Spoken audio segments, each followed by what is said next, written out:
Welcome to the Concacaf Champions Conf press conference, the New England Revolution, the coach, Caleb Porter, here with us. Welcome, coach, to the press conference. We already know what is the process to do the press conference, so I'll open the floors here, just raise your hand. And the media who is accompanied with the dirty way, please raise your hand dirty way. The dirty hand, so we can give you the word. We're gonna start here.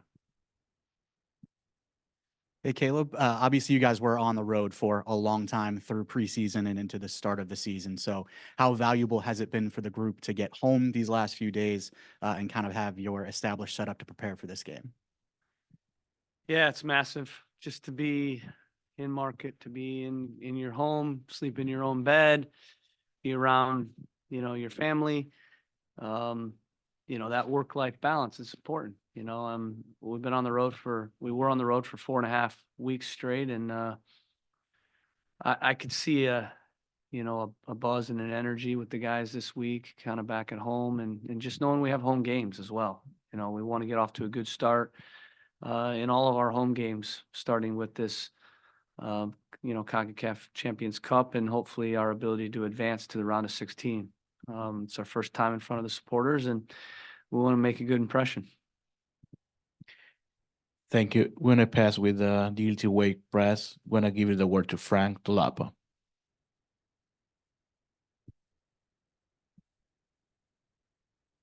Frank? Sorry, I just got unmuted. Caleb, just want to follow up on what Jeff said there a little bit. Talked about being with the team on the road so long, plus 2 road games.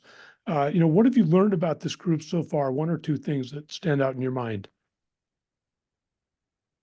Yeah, they have great character. This is a great group of guys. They don't complain.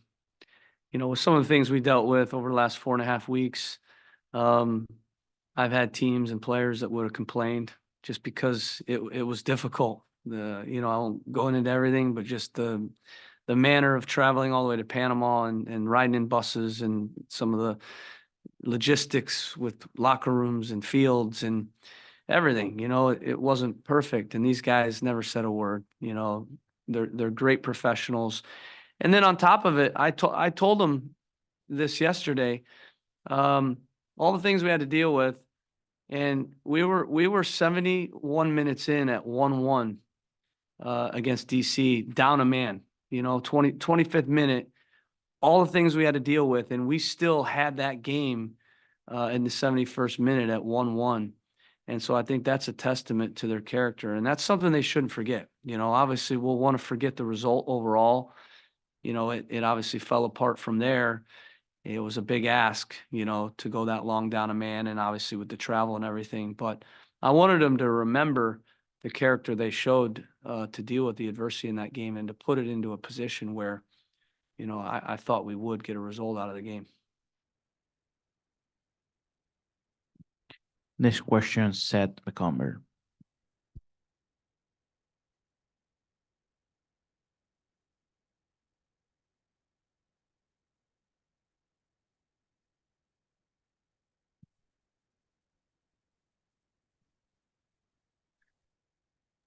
Sorry, Coach. I just got unmuted.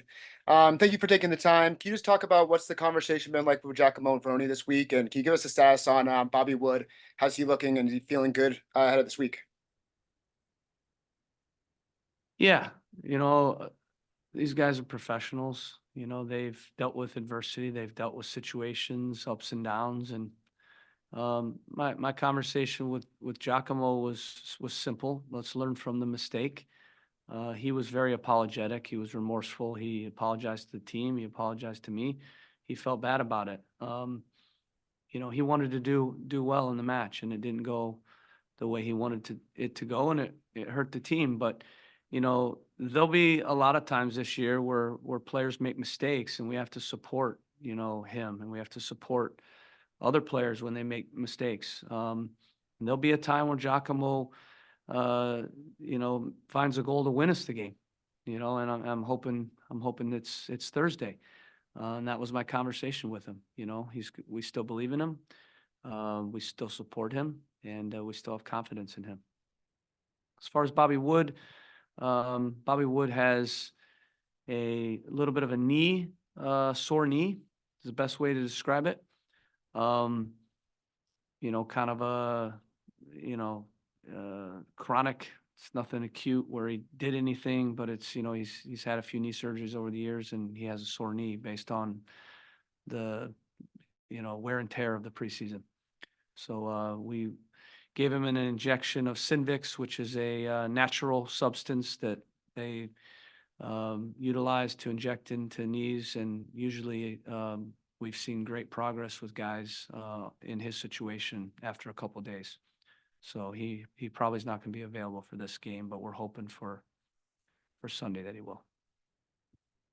Caleb, you do take a 1-0 aggregate advantage into the second leg following the 1-0 win. So how, if at all, does taking a slim advantage into the second leg at home affect how you approach a match? Yeah, well, it's better than to be even or behind, and we're at home, obviously. So, but we can't assume that it's going to be now cruise control to advance. That's the worst mindset that you can have. We know they're going to be aggressive. They're going to come in here and they're going to go for it, and in some ways, maybe they say there's nothing to lose. Let's go for it. Right. And the worst thing we can do is be tentative and try to protect the lead that we have. We need to play to win. That's the key. We understand that any win gets us through. Yes, we know that a draw gets us through as well, but we're not going to take the field with the mindset of drawing this game. We're going to take the field with the mindset of winning this game, and we want to advance in a real positive way, in a proactive way, and we want to, get a win in front of our supporters. Next question, Samuel Minton.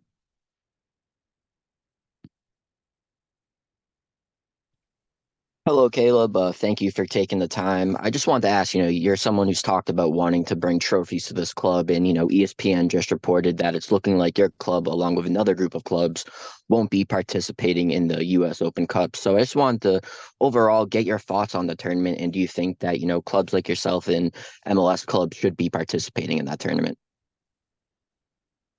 To be honest with you, the first I've heard of it was just now you telling me it. So I think for me, it's very simple. We trust the decision makers in our league, and it's not my decision at the end of the day. And so ultimately,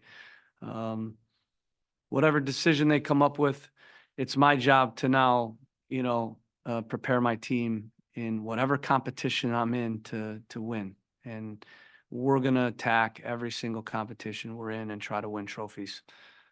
So if we're not in the Open Cup, obviously there's no opportunity there, but we support the decisions of the MLS if they made that decision.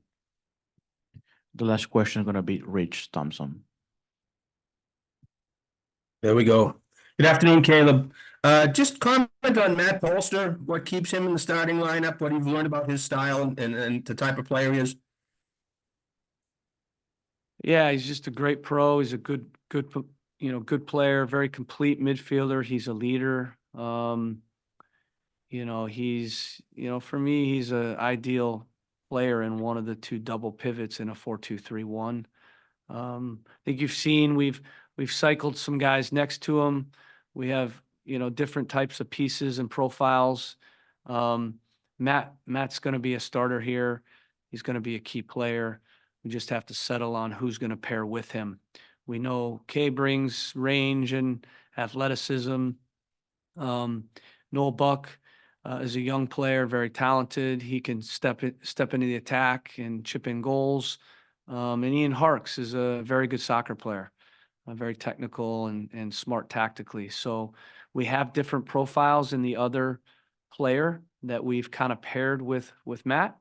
So I think we're still looking to find that ideal pairing. And in my game model, those 3 center mids along with the 10 Carles are massive for us to be able to control games both sides of the ball the way we want to.